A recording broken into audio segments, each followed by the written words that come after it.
来啦，有一个很热门的话题，就叫做网络诈骗。所以，我们今天邀请到关键人物来到节目，好好的谈谈这件事情。热烈欢迎数发部的部长黄彦南。谢谢主持人好，观众朋友大家好。观众对你的这个认识可能不是那么的深呐，哈。那所以你被找来这个内阁团队，你有没有觉得感觉心里有抗拒，因为又要接受立法院，然后又要接受网友们的各种的这种疑问、质疑等等的，你心中没有一丝这个恐惧吗？加入政府团队？对，当然多少会有点紧张跟压力啦，因为这是我所有做公所里面算是最复杂，而且就是最忙碌的一个工作。最忙碌啊！当然，这个工作也是可能是能够让我有发挥最大贡献的一个工作了。就说当初为什么会想回台湾，然后为什么会想到这个，比如说在不管是在资策会啦，或是在那个甚至我到私人公司去工作，都是希望能够多一点贡献台湾的啊。那当然就说很多工作在过去的过程中，等于是让我培养一些经历。所以当有这样的机会给我的时候，我觉得说，正好这个工作可以把我过去所有经历好的运用，然后能够产生更大的贡献。那这个大概就是我决定进来。虽然说我也知道这工作会面临很多挑战，包括刚刚琦姐讲的跟立法委员的这些的互动，对，确实是一个挑战。但是在里面我也学习蛮多的。那当然这个我觉得立法委员咨询某方面讲也是对我也是一个成长过程啊，因为他们有时候也会有很好的意见，那可是参考。讲到立法委员，哇，昨天这个大炮又来了，而且他是执政党的立法委员，对，所以当他在那边大炮来大炮去，那边东骂西骂的时候，你有没有觉得糟糕？我觉得他这个资料有一些错误跟误解。好，我们先讲一下，他轰你们说饭桶，他用词很难听啦。你们花了6000万开发一个诈骗查询 App， 结果根本没什么人下载，然后那个功能不如打一个165反诈骗啊，所以他就在质疑说，你们这个钱是不是白花，而且设计的很不良，根本没人使用。那个我先澄清一下，当然没有这个所谓6000万，我这个工作是我520上任之后，我们感觉上大概就是我们反诈骗在源头上有几个做法啊。那这个过去当然如果是在用电话诈骗啊，或者是简讯诈骗，那个是属于 NCC 要管的。那我们管的就是所谓的网络广告平台商啦，像我们现在常讲就是 Facebook 啦、Google 啦，或者是 Instagram 这种东西，这种平台。那这个就是我们的纳管。那所以当初我们会建这个 APP， 就觉得说，我们在这个平台上，如果大家太多讯息不知道真假，是不是有个方法可以让我们民众人民看到这样的一个讯息，能够有个地方去查，说这个讯息是不是已经有人通报是假讯息，或是假广告，或怎么样？那所以我们才会去建一个这样网，让大家能够来查阅跟通报哈。那这个我特别要讲说，这个又跟165不一样，165是通常是你已经被骗了，或者说你已经确定是一个诈骗，你去报案，那是有点像报案的性质啊。那我们这个网络就所谓这种网络诈骗通报查询网的目的是让你说，当你不确定的时候，尤其是在网络刚刚讲平台上，像 Facebook 啊这种有看到这假名人广告这种广告，说你可以去到我们这个地方来查证啊，所以功能面不大一样。可是这个对民众来说会造成混淆啊，因为165已经很多年了，对，那所以碰到我怀疑他是诈骗的时候，大家第一个反应会打165啊。那所以对于民众来说，会不会那我现在首先要分辨的是，我要用 App 查询，还是我要打165？就这件事情不会造成民众觉得你政府机关不能统合吗？我们有在讨论怎么去整合哈，所以我们跟那个内政部警政署已经在讨论，这样这些 App 应该要有一个共同的界面，自动能够看能不能比较容易使用哈。不过这个我刚刚讲就是说，这个当然就是刚刚讲是从我520上任之后，又经过1个月的讨论，也就是说真正开始做这个 APP 大概不到差不多3个月的时间了。那当然3个月时间我们很快把它先做出来一个我们说所谓从阿尔法版，因为我们做软体开发都会所谓先从阿尔法开始，阿尔法就是我们自己内部测试，贝塔就是希望有一些民众来测试，但是这还是所谓的测试版。那测试版的目的就是希望说大家用了以后有什么意见啊，不管是好不好用，或者是功能上有什么不足的地方，可以给我们建议，我们就可以在后面再做精进。那所谓的正式版，通常会等到这个测试版，大家觉得差不多了，我们就会推出所谓正式版。那正式版应该我是希望能够在年底，让正式版能够上线。但这个还要行政院同意。那所以我们现在还在进行所谓的测试版，所以各位现在所下载是我们所谓的 beta 版的测试版。当然这个界面上还不是很完整，但是我必须要讲的就是说，我们才上架9天啊，已经有大概有超过5、6千人以上的下载啊。对，然后这个下载里面呢，这里面最重要的是有400多个所谓的公众人物或是名人，已经在用这个 APP 在比如说那个在脸书啦或其他平台看到他们自家的，就是要求我们下架所谓的假广告。那我们也下架了5、6千个假广告，也是这个 APP 上来以后，帮助我们自动，我们第一个我们会自动扫描，自动扫描，自动扫描，就用我们 AI 去扫描那个所有的像脸书的网站的网页，然后看看有没有什么假的名人。那有的话，我们会主动通知像脸书啦，或者是就是我们这有很多平台嘛，包括 Line 也是一样，这些平台我们扫到假名人广告。也有 Line 啊。因为 Line 很多诈骗，Line 里面也有一些诈骗的广告或者是这个人物嘛。那这样的关系，我们就会请他们下架。这样这才几天用这个 APP， 我们下架了5、6千个以上的假广告。好，然后扫描用这个短几天就有5、6千个被我们说 APP。那我们是发现假广告自动通报，自动就是用通知我们的公众人物，然后在公众确认之后，我们会直接就通报。刚刚讲脸书啦，或者 Line 啦，或是 Google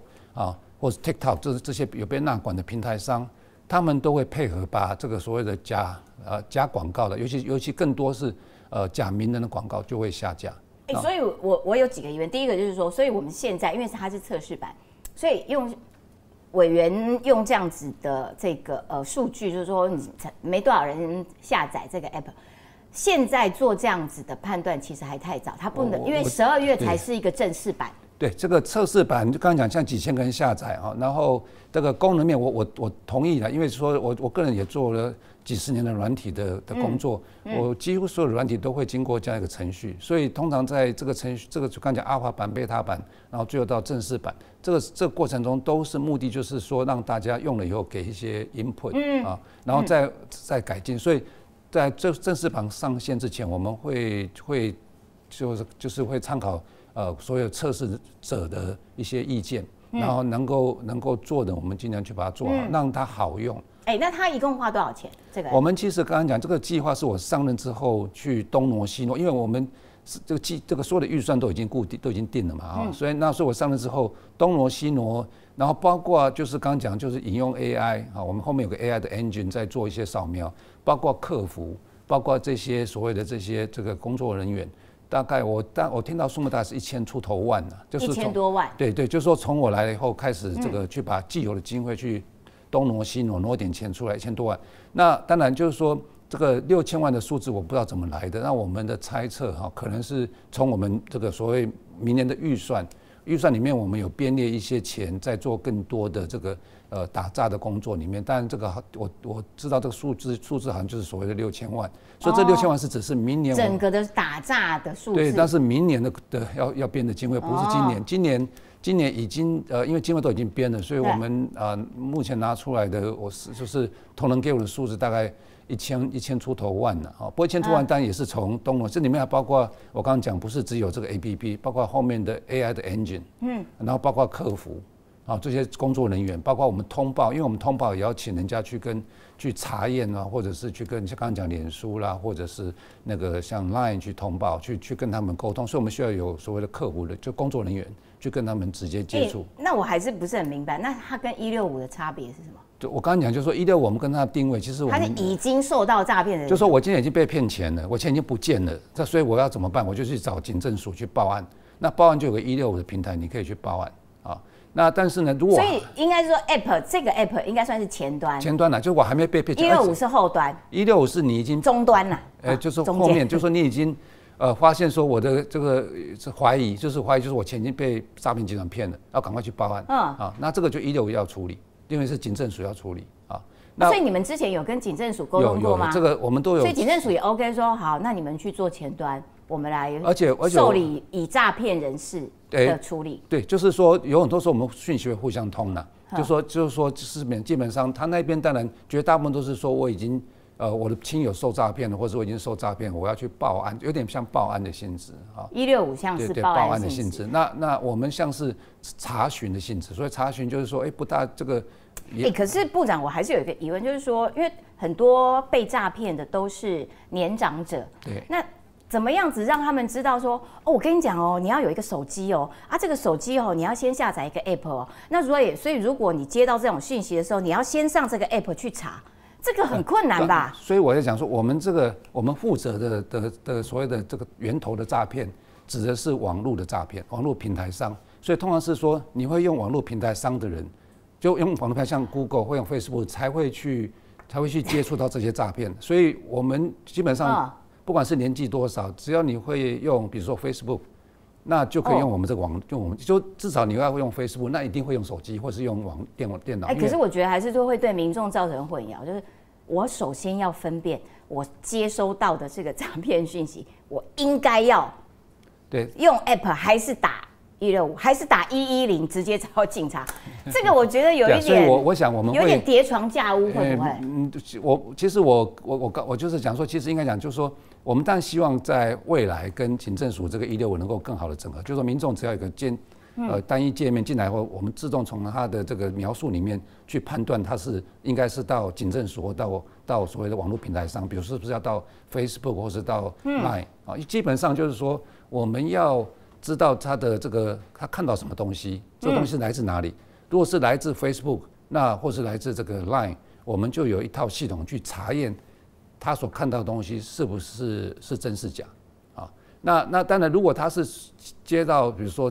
简讯诈骗啊，或者是电话诈骗，那个我们就没办法处理，因为那个电话诈骗是属于 NCC 管理的啊。那所以就是说，看他诈骗种类，将来我们希望是你进来后，你可以描述你是看到什么东西。那如果你是电话，我们可能就转给 NCC 去看，或者怎么样去处理，或电信公司去处理。那如果是这个刚刚讲，就是如果是我已经被骗了，我就转给165像警政署去处理。那如果是还没有被骗，但是我是在 Facebook 上看到，那 Facebook 东西我们就会拿过来处理。那或者是你是在 Line 上看到的东西，我们就拿过来处理。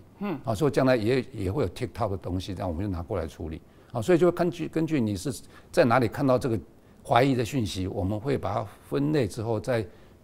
给相关单位来进一步的查验或是处理。不过基本上我同意的，就是为了让它好用，将来会应该有个共同的 portal 帮你判断说你这个应该是到警政署还是到 NCC，还是到我们数发部来处理。对。那是数发部处理，主要还是像就是我们现在很多诈骗是经过像 Facebook、经过 Line、经过 Google。那像这个的话，通常都是指的是网络的诈骗。那网络诈骗当然是由我们来处理。了解。但是我觉得啦，我会建议说，对于民众的宣传来说，还是得要更清楚，否则会让民众觉得说，哇，这个诈骗就是越来越多的状况底下就是有一点政府单位的横向做得不够彻底。否则就这边也处理，那边也处理，哇，大家都在处理，然后大家那我们一起来打诈，对于民众会产生一些认知上的混淆。琪姐这个很好建议，这个也是我们现在目前在努力的方向。所以的确我们现在有个打诈指挥中心，那就是在做这个 coordination。那这个我相信这个将来在这方面的所谓打诈的其实打诈这个工作是一个。不是一个单一部会的工作，是一个跨部会合作的工作。对，那当然就是说，我刚刚讲像网络的诈骗，像刚刚讲网络平台诈骗是在我们这里但诈骗管道太多，甚至也有那种去敲门去就是说面对面的诈骗都有所以就是说看你是诈骗种类是哪一种，其实现在的确没错，诈骗种类是哪一种，处理的单位就会有专门的专责单位去处理那我们会把这个，假设我们要从网络去提供这样的服务，我会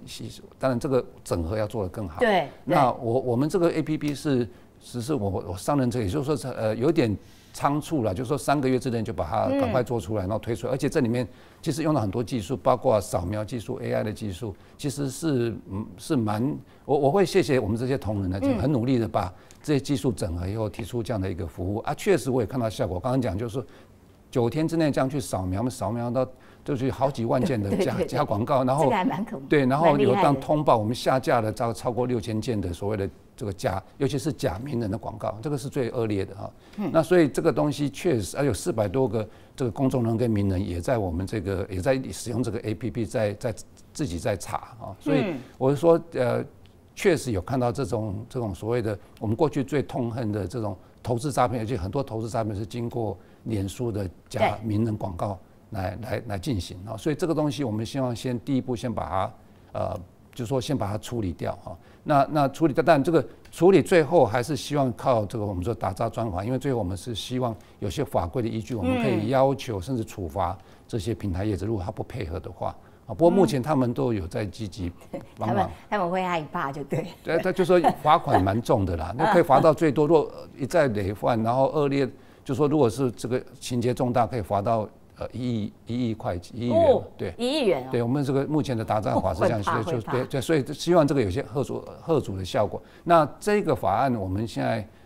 已经通过，行政院通过，那我们现在定执法出来应该在年底。那执法出来以后，我们就会执行。那现在我们已经公布，在9月的时候，我们就公布有4个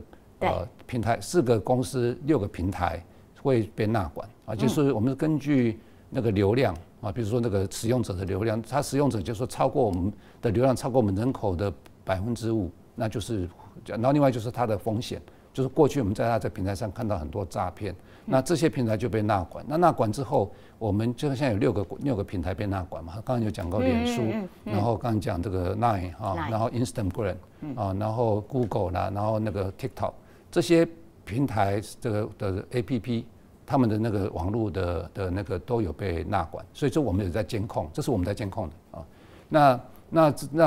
那就是说，这个如果在年底通过打诈专法的执法之后，这些平台商。第一个，他有几件事要做，最重要是他要落实所谓的实名制。实名制就是说，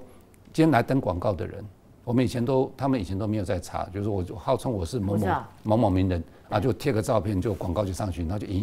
诱骗你进入一个所谓的比如 LINE 的这个私人的群组，然后从那边去进行诈骗。那我们是希望说，将来这个广告平台上，你说你号称你是某某人，你要确定你那个人，你要做所谓的这身份辨别认识。就说你要，比如说我如果号称是，比如说我说我号称这广告就我的照片，然后是黄燕南，然后说要你们去投资，你要确定这个登广告的人真的是黄燕南，那你要有一个办法去确认他是黄燕南。那当然，我们之前推出的数位签章、电子签章，就是让您这种在网络上做辨识是他是本人。然后甚至于我们现在在用一些新的技术，像 FIDO 啊这些东西，都是为了在网络上做生物辨识。那所以像技术有了，那只是说这些平台上要不要去用。那我们希望执法出来之后，这平台上就会去使用，那就会确认以后你在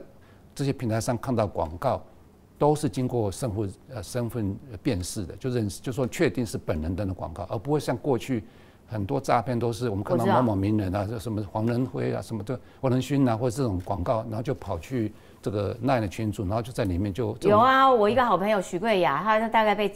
他被冒用了大概18次吧，一直用许桂雅的照片在那边加入我的投资群组。可是另外一个疑问就是说，前一段时间也因为脸书的这种名人投资诈骗的这个粉丝页很多，然后呢，很多人跑去检举啦等等的。可是检举到后来就变成真正的那个真人呐，他就被下架了。譬如就像有一个很有名的财经网美 Amy， 结果 Amy 是他自己的真人粉丝团就被下架了，那不是就是乱枪打鸟打中一个真鸟对，所以就是他讲说，最重要是后面有一个叫做我们叫 KYC， 就是身份辨识，就将来你要登广告，如果确认是本人，当然是可以上架；如果不是本人，就不让他上架，这样就是要这个机制啊。所以就说，如果今天是任何一个人，如果说他说我号称我是某某某，你就确认你是某某。如果你是某某，我就让你上架。如果你不是某某某，就不能上架。这个机制要建立。这个技术是有，现在只是说没有落实。那我们是希望用打诈状况让这个。所以我们前一阵子看到的很多真人他们被下架粉丝团，这个事情会在接下来被解决掉，就是在我们要求他们进行所谓的 KYC 那个执法 ，Know Your Customer， 就是确定身份能够有身份辨识的这样一个能力之后，本人的东西经过认识，这是我的广告，我自己要登的广告，我确定我是本人，当然可以上架。如果我没办法确定是某某人，这个或身份不合，那就不让他上架，就会把这个真假分开。就是他不会误杀，就对了。他要下架的时候，不会下架到真正的粉丝团。对，如果落实这个我刚刚讲这个 KYC 的机制，就不会有误杀，而且会。就是现在还在一个。现在还没有落实，因为他们现在就是说。应该这样讲，就是说这个技术都存在，但是有很多因素，他们就还没有真正的落实了。但是我们希望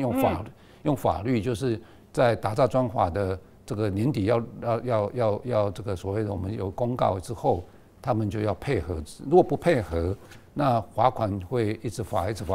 就是而且是就是可以累计的罚，不断的罚哈，所以最后可能就罚到比如说。1亿元，对，所以累积累犯就是会累积，对他就是每次查到你不配合，连续罚，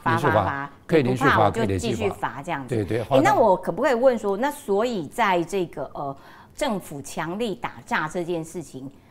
的处理之下，我们的诈骗的案件查获的那个数量上面有没有什么样的变化？其实我们这几个月看到的，我刚刚讲，因为我们主要是看的是这个网络广告平台商的一些诈骗嘛，哈。我们刚刚讲就是这个，我们也常常在法规通过之前这几个月，我们大概跟这些平台商像 Meta 就是脸书的那个 owner 嘛，哈，然后跟 Google 啦，跟 Line 哈，跟这个 TikTok。都有所谓的喝咖啡啦，叫来我们办公室喝咖啡，有做道德劝说，有做这个有点像是警告，就是说我们跟他们讲说，我们这些法已经通过了，我们会做什么事情，先让他们预告，让他们开始准备配合哈。那在这个过程中，虽然法还没通过，可是我们有发现，我们自己都因为我们每天在那边扫描那个假广告嘛哈，对，那有发现确实有下降。确实像比如我举例来讲，以前1个月大概看到假广告是1个月，大概过去了，大概是8、9万件，那现在呢，我们上个月9月看到大概是1万多件，也就是说就看到了假广告那这假广告里面当然有些是所谓假名人广告，那假名人广告从过去1个月可以看到4万多件。到现在大概是7、8千件啊，当然没有完全是零啊，但是事实上已经看到那个效果，也就是说这些公司他已经注意到说，他们必须要做点这个比较严格的审查，来减少这些所谓的假广告。所以件数的确是往下的，件数有大幅下降80%，就是说对，就是我们看到现在的数目，就是所谓在这种网络平台上的假广告。至少消失了80%啊，那当然还不是零啊，但零就是希望我们用法规，用刚刚讲的这个诈骗这件事情，大概自有人类历史以来就有，所以它要消失很难。但是至少说，我们管制的是这些广告平台商，他们可以自律，或者是用他们的一些技术来判断。其实很简单，就是判断你登广告的人是不是本人，判断你登广告的人的投资者是不是本人。那这个东西就是你就是要多一些程序的验证，就是说你要来登广告，你第一个你要提出你的类似于身份证，证明你是那个人，我才让你登嘛。那但身份证在网络上就所谓的刚刚讲的一些电子签章这些东西嘛，或者说像 FIDO 这些东西，就指纹辨识这些东西，确定你是本人才让你登，这个技术都有，但是说落实上会需要增加一些程序跟复杂，可能要年底之后。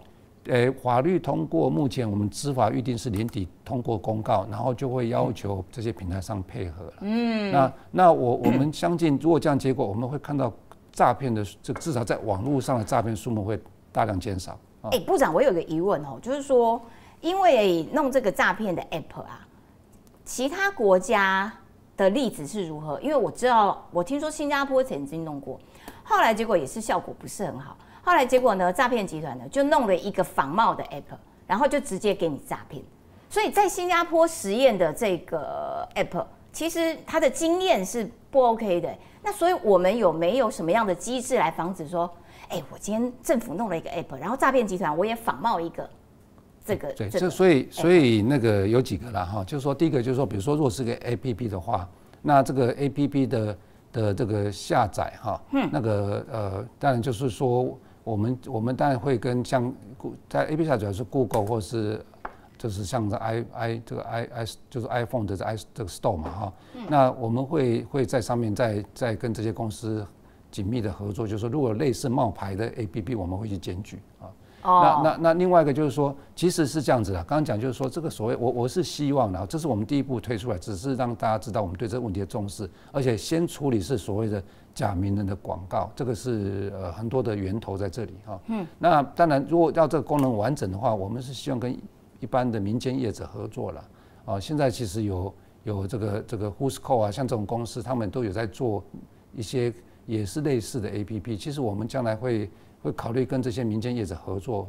然后一起共同协防公司，就是说用公司协力去协防这个所谓的假广告或者是说这种诈骗所以这个应该不是只有政府单方面能够完成的事情，应该是说希望这个大家能够共襄盛举啦。那大家有大家的技术跟所谓的这个 solution 或是 APP， 那看怎么去大家互相的协助帮忙。接下来有一个问题，我先问这个立法院的问题就是说他是执政党的立委王世坚，那这个会期又是预算会期，数发部有没有去跟这些立法委员们先拜托沟通啊？这个会期的预算麻烦能够那个，就是说。我们有拜访有互动吗？要不然他怎么那么凶？我们三党的委员都有去拜访都有解释我们这个未来要推动的一些工作重点。那他们也都有给一些建议，或者是给一些这个反正就是还不错的建议哈。那大家都是为了让国家更好了，所以我就想说很多建议，我们就当然就是我们能够尽量参考这个委员们的建议。那王委员，我们因为他不是我们交通委员会，所以我到目前为止还没有去拜访他，因为我先拜访是我们的委员会，就是交通委员会。对，交通委员会。那王委员，我这个他很多资料，如果对了，我想我会希望在近期之内找时间能够再跟王委员再去拜访，再去沟通一下，让他了解我们数发部尤其是在打仗方面的一些努力那当然这个里面王委员有些数字，像6000万这个数字是错的，那我不晓得数字怎么来的，这个我们也需要去解释。那当然这个明年的打仗也是一个重点，也是我们赖总统特别强调。这个打仗是一个可以说是一个民间，就大家都痛恨的，而且是民怨最高的事情。那也是有这个决心要把它做好这也是我入阁的一个目的一个当初我为什么会想入阁，有一个很重要，就是一个对台湾的贡献，一个就是我也了解这个诈骗是一个严重问题。是啊。那我也觉得说，诈骗这个问题有些可以靠技术来解决，比如说用 AI 的技术然后诈骗的手法越来越精进。那你说你有拜访交通委员会的这些委员，然后他们的反应是怎么样子？你3个党都拜会，对，都有拜会，对，拜会。对。然后他们对于预算，数发部预算的态度，其实就是我觉得就是说大家是这样，就是说如果我做的事情是为国家好大家都会支持啦那就是说，所以我目前感觉是说我们数发部。其实数发部做一件事情那个我觉得就是他们有没有问你这个？因为媒体有说经费执行很低呀。这个应该这样讲，就是说我们这个我有在我们部里面也有特别去谈但是这个有几个原因，一个是我们有一些工作是跟跨部位合作，像部位去执行，我们发包给他们去执行。因为数位政府这个数位化，这个大家都要做嘛所以很多是在地方政府或者是其他部位要执行。那他们通常是看什么时候发包了，所以就是说通常是这样，就是说这个我们在比如说在5、6月之前很多工作还没有发包，但是我们现在目前我看到是我们已经在追上这个数字，现在大家都已经到达比较在80-90%以上了，所以这几个月有在就是说因为工程的关系，这个有些工作它是要决标，然后甚至有时候是要经过这个审查通过才会发钱所以这个有时候会有点 delay， 尤其是公共建设的预算因为它建设我们总是要去最后要做验收嘛，验收要过才会给钱嘛，不能先给钱嘛。对，所以这个当然这个验收有时候是在其他部位，因为我们是把钱给部位去做数位建设，那数位建设里面他们要验收通过，我们才会拨钱过去。那所以这个东西会有 delay， 但是我们会在年底把它这个达到这个预计的咨询率。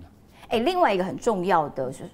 数位部的这个工作就是资安了。但是这一阵子也听到很多我们的网络被攻击事件，然后这个不管是来自中国或者是俄罗斯没事攻击我们干什么？然后说那个强大的力道比过去更严重，所以时不时就会听到说，我们的政府机关也一直被攻击，然后呢，民间的这些什么伟创这些大公司也被攻击。那对民众来说，他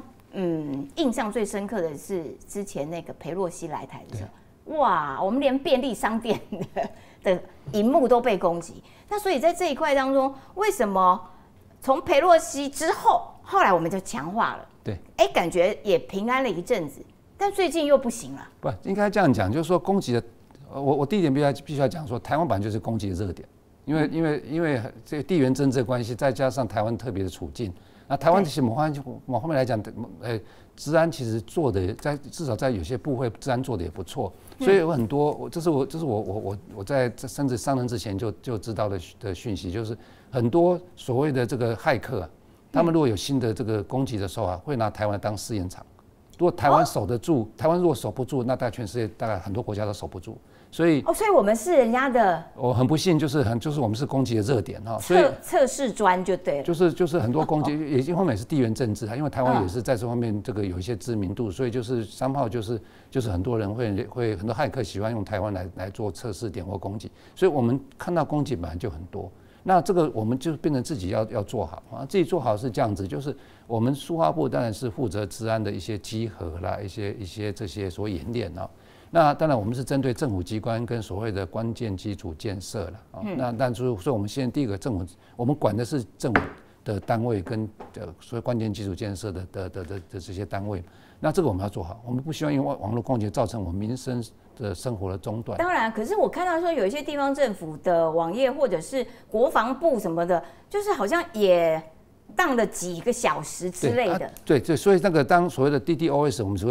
所谓的阻断式攻击出现的时候，这个本来就是很常见的攻击。那这个攻击其实都有办法去解决。那当然，所以刚刚讲的没错，就是好的话是完全没有受影响，因为我们有所谓的洗流量、各项分流的技术，其实一进来就发现是攻击，就把那些攻击就把它导引到所谓的这个假的这个IP 账号或怎么样，所以就不会影响到真正的服务啊。所以这种技术都有，那我们也都有在平常在演练啊。那当然就是说这个攻击持续，我刚才讲说我们目前针对的是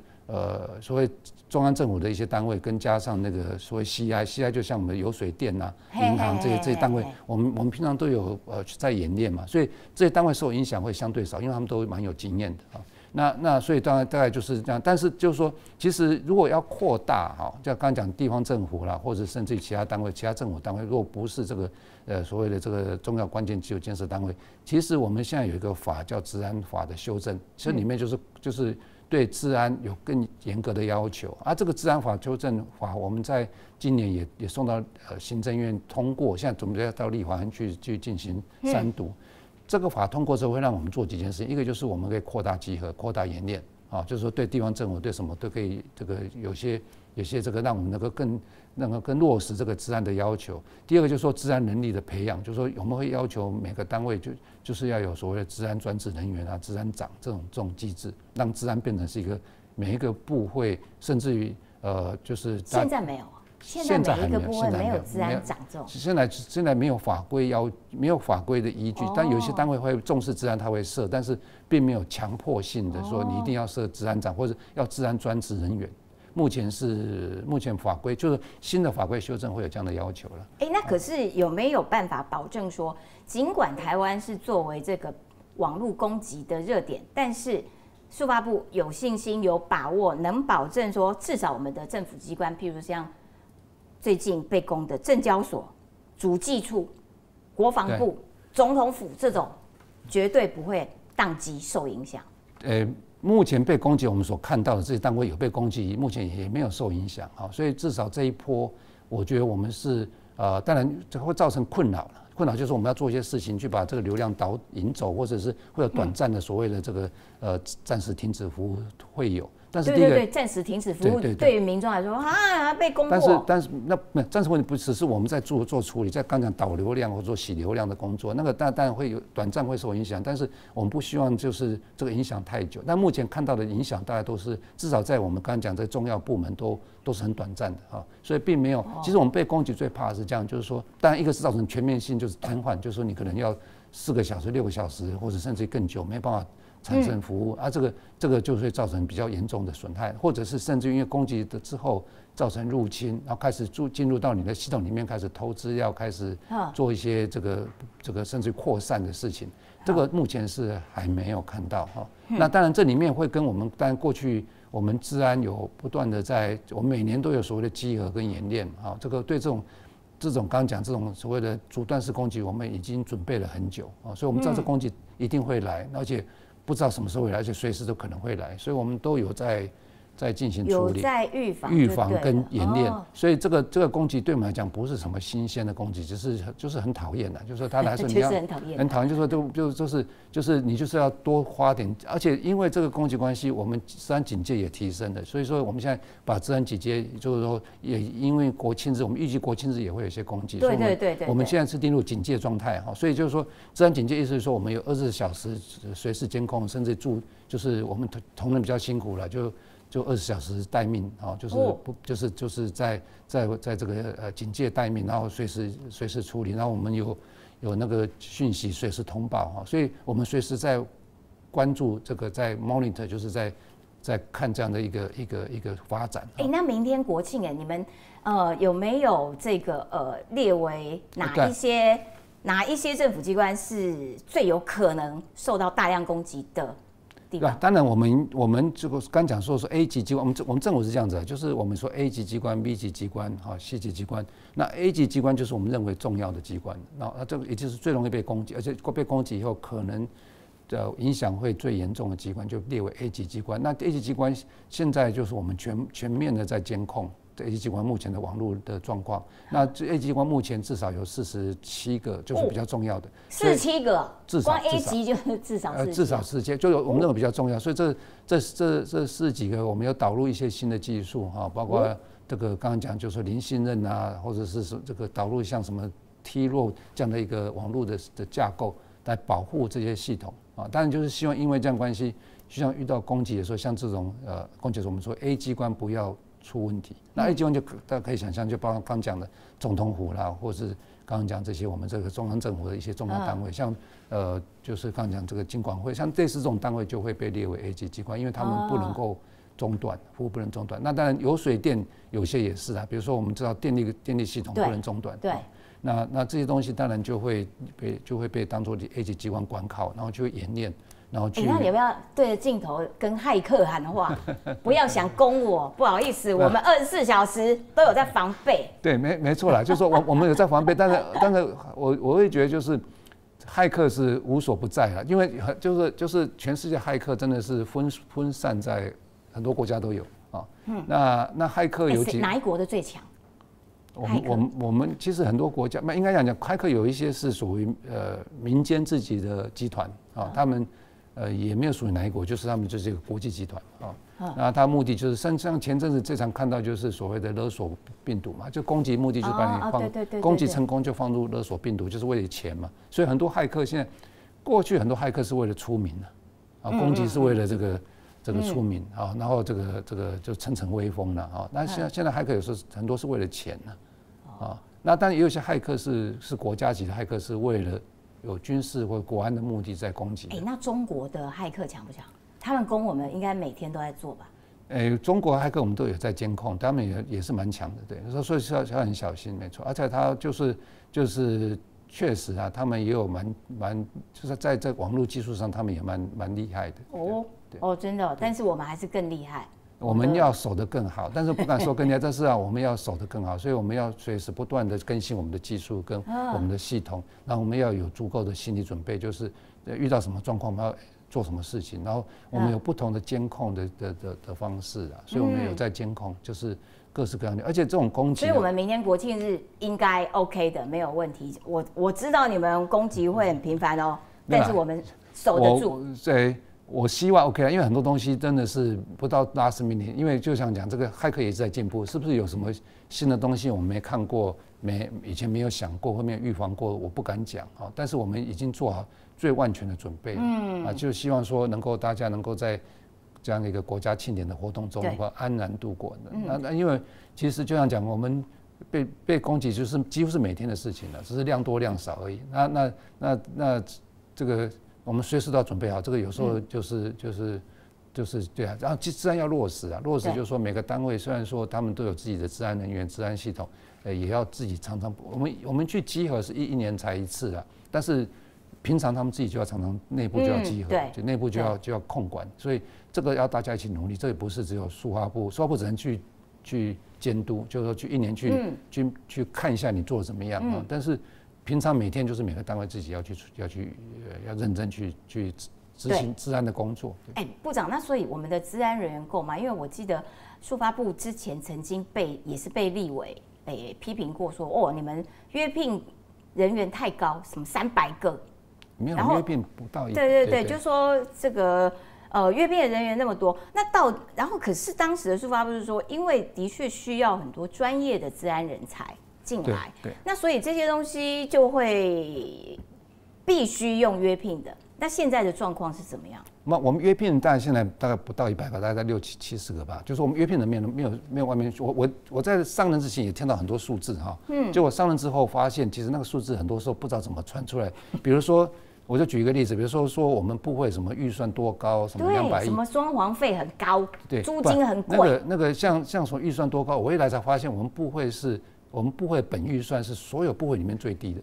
所以本预算就是说那个我们在维运的基本的预算是最少，所以其他钱都是去争取的，比如说去计划争取或怎么样，所以自己本预算是所有部会里面最低的。所以人员、装潢、房租这些事情，你要不要跟大家解释一下？人员就是我们经常就说这个，我刚讲就是人员，其实我们编制并不多了，就说因为几个署这样加起来，加上刚讲这个。加几个署，我们有2个署，再加本部，再加这个约聘雇，这样加起来大概600-700人嘛，不仅是并不高啊。那这个装潢的问题是在这里，装潢但我也看到外面的批评啊。那我来说，我也就跟我们的那个秘书跟主计处有去讲说，那我们看看，如果我们现在搬家找到一个地方哈，然后看看这样能够省多少钱。他们就帮我去找，就是附近啊，就是比如说到板桥、到这个南港、到台北市附近，就说大概就是这边去找，然后大概有问到不同的这个，第一个我们有好几百人嘛，所以你要空间要够大，对，然后这样的话就要够大空间，然后能够容纳这么多人，然后但是你就搬家会有几个问题，一个就是说你要重新装潢然后人员搬迁费用，还有就是这个就是说你会从其他额外的费用增加。去减少，假设1个月的租金看多少钱哈？那这样算一算，他们跟我讲，就是因为我们在2019年会有自己的办公室，我们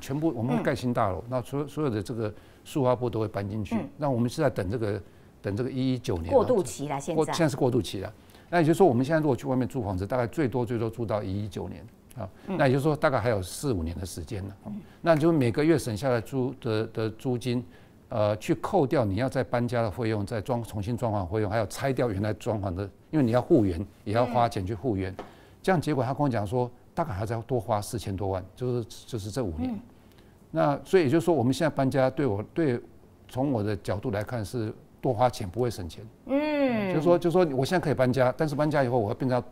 未来几年要多花4-5千万，就最便宜的房租在板桥找到的空间。给我的报价大概要多花4-5千万元。那也就是说，在这个时候去讨论搬家，从经济效益来讲是违和啦，因为你剩下5年就要搬家，你现在再去搬家，再重新装潢，又再去为了那个每个月的租金的差别，所以就是说，所以这样算起来，在当初当然已经决定在星光就在星光已经做了，而且都已经目前都已经在执行了哈。那我是期望说，我们当然就是尽量遵节开支，但是那个以搬家这件事情来讲，目前确实从基本的这个金钱上面来看，是不是一个了解？对，就变成多花钱，不是变成。所以其实立委在批评的那个数字啦，然后还有论点，其实应该是要多沟通啦，否则我就要沟通了。否则那个数字哇，那个一讲起来都会吓得我这么会花钱哦，这样。对啊，其实没有，其实当然我来说，另外有一个被批评的是我们出国经费太高啊，对，出国啊，但是我来的时候也整个检讨过一遍嘛，我把整个那个出国经费这个整个也请他们再给我这个看看哪些可以，所以我一来的时候就先删掉了。这个明年预算哈，就是我发现有些出国上市可以不要那么多人去啦，或者有些就说是不是可以改成线上啊，类似这样子，大概可以省掉20%几的出国经费了。所以我自己主动已经砍掉明年就是114年的出国经费，已经被我先自砍，我已经砍掉29%还28%的出国经费，也就是说那快30%哦。对啊，但是就是说，我也是因为我也是注意到说舆论对我们出国经费过高的一个批评啊，那我当然有仔细去看一下我们出国预算跟要出国的目的啦。不过我们后来讲说有些出国还是必要的。我举个例子，我今年去。我今年在9月的时候有出国一趟，我上任后都没出国，但是出国那趟是为了去参加一个联合国的一个活动，部长级的会议。那我觉得像这种还是有必要，因为就像这种部长级的会议，你会跟很多国家，因为我们现在真的需要走出去了。而且我们现在是 AI 大国，开什么玩笑？大家都嘛喊巴着要跟我们当朋友。所以没错，所以我现在发现就是我一出去啊，那个确实很多国家的人会主动来跟我示好，然后示好原因就是因为为什么？因为都是因为我们 AI 的实力了，他们都想说，希望我们派人去那边，或来我们这边参观啊，或者我们派人去那边跟他们指导啊，这个 AI 怎么推动啊，或 AI 怎么样用啊。他们就是，尤其是非洲，我遇到好几个非洲国家都是这样，他们都是觉得他们在这一次的所谓 AI 浪潮，他们是落后的，而且是落后很严重的，所以他们很希望帮忙。所以这些非洲国家，像尚比亚这些国家，听到我是来自台湾的部长。我就很热情，然后就很希望说来拜访我们啊。那虽然说没有邦交，他希望来拜访我们，他希望来跟我们做交流，甚至希望我们去协助帮忙教育培育人才。所以就是说，在这个时候哈，我觉得台湾在这个时候其实是一个蛮好的一个点，就是说，对，我们虽然说在外交上目前的处境，叫刚才讲正式邦交国不多，但是我们因为这个技术的实力，尤其是 AI 的实力，让很多国家很重视我们。很愿意跟我们做朋友，很支持我们，所以这些国家也都很支持我们，所以这是台湾的一个机会。部长，那我们要怎么样保持我们这种优势呢？所以，因为感觉这一块就是设计，然后就是进步的空间很大，然后如果被人家超越怎么办？所以当然我们一开始就是大家会注意到台湾在是我们在所谓的这个 IC 设计啊，这个制造的技术嘛，所以晶片。这个很多这个 AI 的晶片都是台湾制造、台湾设计的啊，这个是我们的基本上最底层就是这个晶片技术。对。那事实上，我觉得用这个底层的这个技术，我们往上成长就会长出一些，比如说系统的技术、应用的技术跟服务的技术。那这个就是台湾的机会，我们应该利用这一波我们在硬体的优势，尽速发展上面几层的这个技术跟能力。那这个当然，数化部就在里面扮演一个很重要的角色了。就是说，我们这个刚刚讲，就是说我们在推动 AI 里面有几件事情要做。第一个当然就是刚刚讲，就是资金嘛，啊，我们在做资金，就是我们需要钱在推动 AI。那资金里面很多资金是需要给这所谓的创新创业，就是这些新创的，因为很多 idea， 因为对，因为这个很多很多的技术的研发需要很多新创公司进来帮忙。那所以我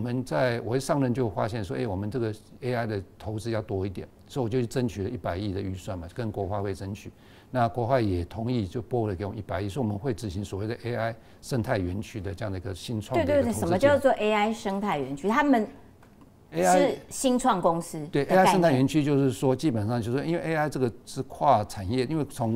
从晶片到系统到服务，甚至到领域，比如说你是医疗领域啦，或者是制造业或什么各种不同的领域，你有不同的AI 的应用嘛？那所以生态园区就是说，我会根据就是希望 end to end， 就是说 ecosystem， 就是从底层到上面的应用能够是一条链啊，然后能够整个供应链把它建起来。所以就是说各个节点都要有一些投资啊，所以我们现在就是第一个，这100亿会投资从技术一直到服务到这个系统到服务啊。那这个是这个100亿会做这样的不同的这个所谓的程度的不同的这个领域的。那这个 AI 生态园区在哪里啊？现在是这样子，我们现在是有几个已经确定的啦，像应该是到时候会。南部就会到目前是已经有公布，是一个是在沙仑嘛，台南沙仑嘛，那当然北部啊、中部啊应该都会有，但我必须要强调就是说，北部、中部都会有。对，我想是全省都，因为这个会跟你的服务的产业有关，比如说制造业很多是在中部啊，那你的那个像那个现在我们南部有很多所谓的这个我们的这个永续啦，或是这个节能啊方面的这个农业，很多会在南部，所以会根据你的这个产业的聚落会有一些分布。不过我这边要强调的是说，这个因为我们在做这个 AI 是电脑的技术嘛哈，其实就跟今天雅虎我今天来里面说，你们其实这里大部分都不用来这里上班了，都 work from home。对啊，所以我们这个时代就是说，你在做电脑技术的人，其实是不需要一个实体的办公室，一定要每天去那里坐在办公室做生产事情。就是说，一样道理，就是说，你这个生态园区是一个虚拟的生态园区，就是说虚拟生态园区。virtual 的，就是 virtual 意思就是说，你工作的人不见得天天要来这个地方上班，你是有需要再来，比如说要开会要干嘛再来。可是平常你甚至可以在美国工作啊。所以我觉得有一个很重要的观点就是我们人才不足。人才不足，对，我接下来就是要问人才的。对，那你人才不足，可是在网络时代，你这个人才不见得一定是住在台湾的人才就是我们的人才，对不对？就是说我今天我在台湾开了一个新创，如果这新创的那个价值很高，大家很有兴趣来参与的话，我什么样可以加入这新创？有可能是住在美国加州的人呢，对不对？他不用把全家搬回来，他可以从那边上班呢，他只要能够有网络能够连回来台湾一起工作就好了。啊，所以就是说，那个你就可以recruit 全世界的优秀人才，他不管在全世界任何地方，他都可以帮台湾的公司工作。哦，所以你100亿要打造这种生态园区，然后人才是从全球吸过来这个虚拟园区的概念，吸引大家来为台湾的公司工作，是这样的一个概念。所以就是说，你不见得要那可以达到啊。我的意思是说。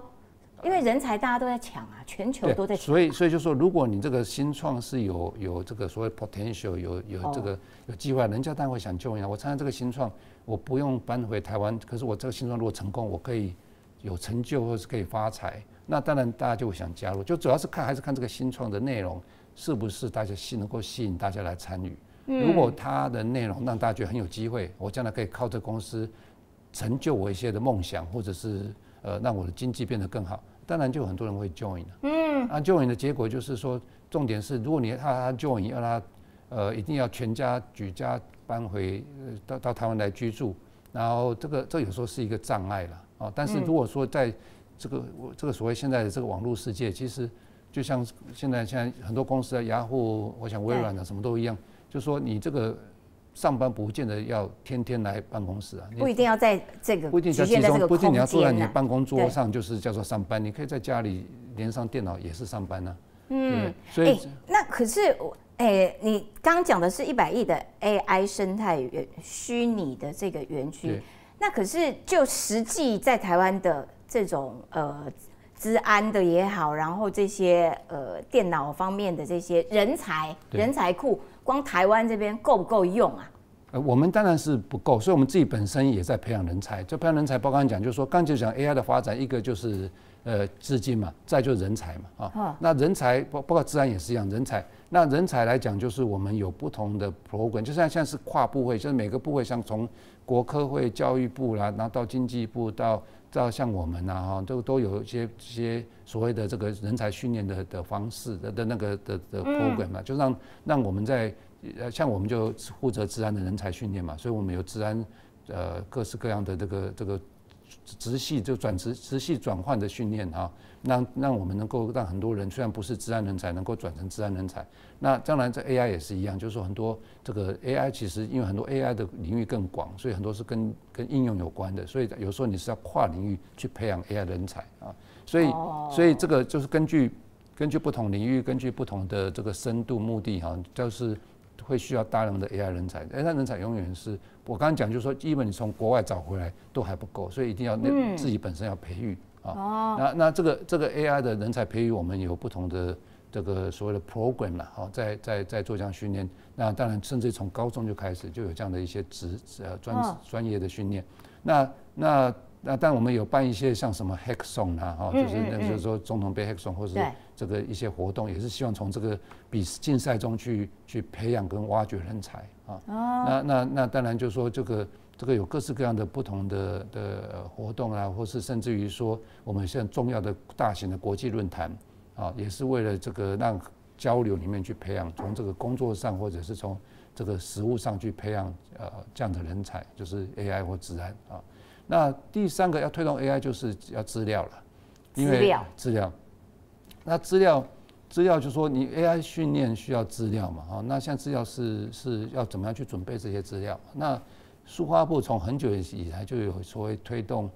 像所谓政府的 Open Data， 就是我们已经在政府里面有推动，把一些资料能够尽量的 Open。那 Open 的目的也是让它能够拿去做不同的应用。那下一个很重要的应用就是 AI 的训练嘛，AI 训练。所以我们这个持续会推动，而且我们现在 Open Data，Open Data 一开始我们出来的时候只是我实际上很早我就有参与，那时候我虽然在民间，包括在中研院就是参与这 Open Data， 但一开始我们希望那个量多了，那现在开始要求那个品质要好，那品质要好，所以我们现在什么有什么金标章啊、白金标章啊这种东西来对政府的开放资料有给他一些分数啊。那现在就看到政府在 Open Data 也很努力，所以我们政府已经开放了超过5-6万笔的资料，然后也很多应用都产生。那将来要做的这个就是所谓的AI ready data， 就是我们希望这个 data 出来不是只有这个 open 啊，而且是可以直接就是 AI ready 可以拿来做 AI 训练直接用的。所以这个我们也有个计划在做所谓的 AI ready data 的一些工作，让以后好听起来好难哦。对，所以我们很多这种工作，所以我们数发部做很多这种所谓基础的这种。就是来为了这个国家未来这个数位发展啊，数位经济发展所做的一些基本的贡献啊，就是刚刚讲这个像这样的就会我们就会努力嘛哈 ，AI ready data。那所以第一个就是说 data 让它 available， 那再来就是刚刚讲算力，刚刚这个季姐有讲到算力嘛哈，算力是另外一个问题，就是我们发展 AI 对啊，这一般人都听不懂啊，这是什么东西？不是因为我们在做 AI 里面，你要做训练或做应用，都需要所谓的现在都是那种所谓AI 电脑AI GPU， 那这个第一个它很贵，不是每个人都买得起，所以这个东西一般如果我今天是一个新创公司，或是我是一个小公司，想用 AI， 有时候遇到最大的困难是我没办法自己建我的 AI 算力池，我们叫算力池啊，就是你要有个这个电脑的那个设备哈，让你能够做 AI 的工作，那因为那要花很多钱，所以一般的中小企业大概很难，所以我们就我们就是有个计划，就是我们先去买一些刚刚讲就是这些 GPU 啦哈，然后建立一个算力池，让中小企业跟新创能够来使用，免费使用，好让它能够在上面做一些所谓的 prototype， 就做一些这个试验，啊如果会发现有商业价值可以成功，他就可以把这个他可以再去买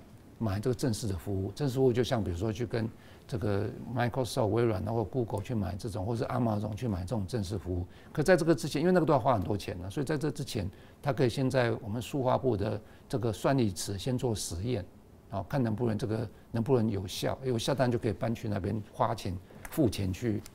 做这样的服务。好的，这对于念文组的我来说，真的是一个哇完全不一样的领域呢。对啊，就好像你现在做很多事情需要电脑，那你电脑很贵买不起怎么办？那就只好跟别人借电脑，那最好是借到不要钱的电脑来用。那我们就是所以政府就在做这种。对啊，就让你先做实验了解。不然你没有设备，你就一些 idea， 但是连电脑都没有，怎么做？所以这个也是数发部本来就你们的工作内容，就是要协助产业 AI 化。是这个概念。对，就是说你要帮产业 AI 化，他们想做 AI 化，是发现没有钱做这个事的时候，可以先来数发部做一些实验，等到真的有效，能够甚至能够赚钱，那再去搬去作为大型的平台去做更完整的服务这样。那我们台湾在这个领域 AI 的这个领域的优势可以维持多久啊？还是我们一直？所以我还讲说，我们现在最大优势是因为我们的晶片设计跟制造能力嘛，这个是全世界都注意到的事情嘛。所以我们有了最好的晶片，然后支撑着我们的 AI 的产业。所以 AI 产业其实真正要晶片当然是很重要，但是真正要赚大钱可能是上面的服务嘛啊。那上面服务现在我们看到这些大公司像 Google 啦、Microsoft， 他们都在做这一块东西嘛。不过他们是就是我希望就是说台湾将来能够利用我们的晶片的优势，也能够发展到一个大型的服务商，能够在全世界做生意的啊，赚全世界的人钱。那这个是我们要努力的目标。也就是说，你 AI 不可能只用在台湾，你的服务一定要扩散到，你一定要有这样的产品跟服务要能够扩散到全世界。那产品也包括就是刚刚讲，就是说那个晶片只是一个产品，将来还有整合，因为将来只会物联网哈。物联网就是说你将来你的晶片结合上面的一些所谓韧体，再加上那些上面的设备，比如说像那个。这上面的设备太多，像无人机啦、自驾车都是设备嘛，那个都会用到 AI。对，所以你怎么样用这个晶片往上去整合这样的上面的这些其他的硬体，然后变成整合起来，变成一个完整的应用，这个就是台湾要想办法去突破。那这个不止这里，还有医疗器材，很多医疗器材，像我们现在这种像这种手表、健康手表，或者这样的很多健康的侦测的设备，它都会结合 AI， 对不对？那怎么样去把这些设备去结合 AI， 变成一个完整的服务？那这个就是将来赚钱的机会啊！这种设备会需要量蛮大的，而且它应该在国防工业上面也非常依赖。当然，那国防那更不用讲，那将来那是国家安全的问题。现在对，你已经从这个俄乌战争就看到这个无人机现在好像不大需要飞机，都是无人机。对，所以无人机都是 AI， 都是自己在飞，然后也没有人所以以后战争形态也变了。那以后搞不好也不需要士兵，都是那些机器人或机器狗在打仗了。所以，那我甚至我那个，所以 AI 真的很进步。我前阵去参观台积电，台积电现在在巡检，他们工厂那么大，在做巡检啊。巡检现在他们已经用刚刚讲就是用类似就是机械狗结合 AI， 它已经取代一大部分巡检能力，而且做得更精准虽然像这种东西就是慢慢 AI 结合这些设备，所以刚讲机器狗结合 AI， 它可以做很多服务。那这个东西就是我们将来要去开发这种。了解。我记得当时这个520新政府成立上任的时候，那个卓荣泰院长说，我们就是一个 AI 内阁，对啊，哇，听起来哇，感觉很先进啊，很科技感。所以这个也是要劳烦部长发挥你的这一方面的所长。对，不过他那个 AI 跟我们在讲这个 AI 有点不大一样。我知道啦，对，但是因为 AI 对 AI 这个字是本世纪最夯的，到目前为止最夯的一个词啦。好啦，今天因为时间的关系，非常感谢这个抒发部长来到我们现场，谢谢，跟我们讲了这个念文组的人听不太懂另外一个领域的事情，但是无论如何，对于台湾的不管是国防安全或者是这个科技，然后总而言之，它对于台湾的国力的强化 ，AI 是最重要的一环。好，非常谢谢部长来到现场，谢谢，谢谢主任，下次见，谢谢，谢谢。